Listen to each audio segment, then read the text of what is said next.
तर बघा कशा पद्धतीने हे झालेलं आहे. आतलं टेक्स्चर तुम्ही पाहू शकताय आणि चवीला तर एकदम अप्रतिम अशी ही आपली खारीची रेसिपी तयार आहे. ही रेसिपी करण्यासाठी मी दोन कप अशा छोट्या मैदा घेतलेला आहे. त्याच्यामध्ये मीठ आणि ओवा घातलेला आहे आणि तेल घालून मस्तपैकी याला चोळून घ्यायचं. लगेच पाणी घालायचं नाही. तेल व्यवस्थित पिठाला अगोदर घासून घ्यायचं, जेणेकरून आपलं जे खारी बनणार आहे ती एकदम क्रिस्पी आणि क्रिस्पी बनते. व्यवस्थित सर्व गाठी फुटलेल्या आहेत. त्याच्यामध्ये थोडं थोडं करून आपण पाणी घालणार आहोत आणि पीठ मळून घेणार आहोत. ज्या पद्धतीने पाणी लागतं एकदम पाणी टाकायचं नाहीये, थोडं थोडं करून पाणी घालायचं. तर बघा या पद्धतीने पिठाचा उंडा करून ठेवायचा. आता आपण भाजी बघूया. तर बघा भाजीसाठी मी काय वेगळं केलेलं नाही. मी सकाळी टिफिनसाठी मुलीच्या टिफिनसाठी बटाटे आणि वाटाणा घालून भाजी केलेली. ती भाजी माझी उरली म्हणून मी याच भाजीचं तुम्हाला खारी पॅटीस कसं करायचं हे दाखवणार आहे.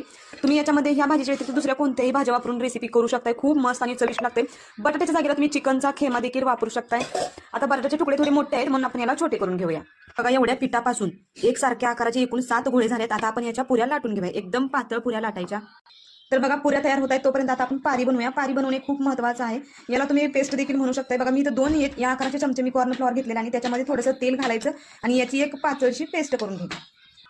तर बघा या पद्धतीने याची पेस्ट किंवा पारी करून घ्यायची. मी थोडीशी घट्ट सहज केलेली आहे कारण की मला अशीच आवडते. तुम्हाला जर पातळ आवडत असेल तर तुम्ही याच्यापेक्षा थोडीशी हलकी पातळ करू शकताय. बघा एकदम टेक्स्चर याला तुपासारखं आलेलं आहे. या पद्धतीने तुम्ही करून घ्या.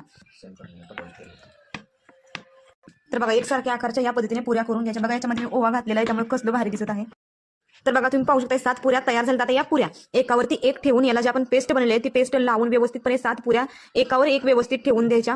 पुऱ्या ठेवताना एक काळजी घ्यायची की व्यवस्थित त्याला कव्हर करून म्हणजे व्यवस्थितच पॅक करून घ्यायच्या, जेणेकरून आपली जी आहे ती नंतर त्याचा रोल बनवताना ती तुटणार नाही आणि व्यवस्थित होईल. बघा या पद्धतीने 7 पुऱ्या मी ठेवलेल्या आहेत आणि 7 पुऱ्या ठेवल्यानंतर पूर्ण ह्याला हे पेस्ट लावून घ्यायची आणि याची रोल करायची.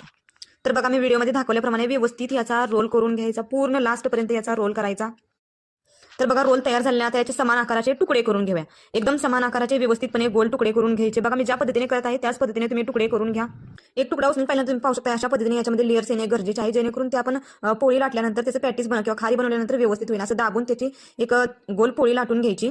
बघा या पद्धतीने पोळी लाटून घ्यायची. पोळी लाटून झाली की लगेचच पुढचं सांगणार आहे. बघा व्यवस्थितपणे दाबून पोळी लाटायची. चाकू घ्यायचं, चाकूने या पोळीला चौकोनी आकारात कट करून घ्यायचं. तुम्ही इथं पट्टीचा देखील वापर करू शकता, पण अंदाजे केलं तरी चालतंय.